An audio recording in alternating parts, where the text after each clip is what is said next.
Reporter big breaking. അനധികൃത സ്വത്ത് സമ്പാദന കേസിൽ ADGP MR അജിത് കുമാർ അന്വേഷണ സംഘത്തിന് നൽകിയ മൊഴി പകർപ്പ് റിപ്പോർട്ടറിന്.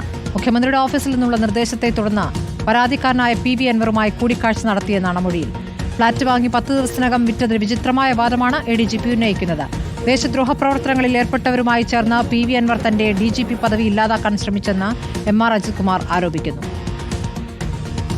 Vigilance DYSP Shibu Pappachan MR Ajith Kumar നൽകിയ 11 പേജുള്ള മൊഴിയാണ് റിപ്പോർട്ടർ പുറത്തുവിട്ടത്.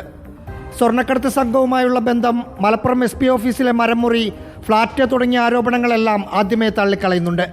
പിന്നീടാണ് മുഖ്യമന്ത്രിയുടെ ഓഫീസിന്റെ നിർദ്ദേശപ്രകാരം PV അൻവറുമായി സന്ധി സംഭാഷണം നടത്തിയ കാര്യം പറയുന്നത്.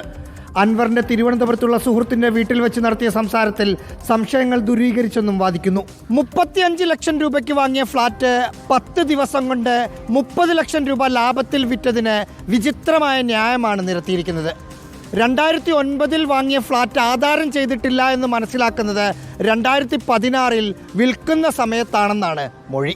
അൻവറിനെ സഹായിച്ചവരിൽ പോലീസ് ഉദ്യോഗസ്ഥരും പോലീസ് അസോസിയേഷൻ നേതാക്കളുമുണ്ട്. ഒപ്പം ദേശദ്രോഹ വിദ്വേഷ പ്രവർത്തനത്തിൽ ഏർപ്പെട്ടവരും ആഴത്തിലുള്ള ഗൂഢാലോചനയിൽ പങ്കാളികളായി.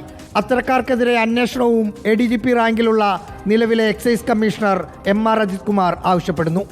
Rahees Rasheed, in reporter, Thiruvananthapuram.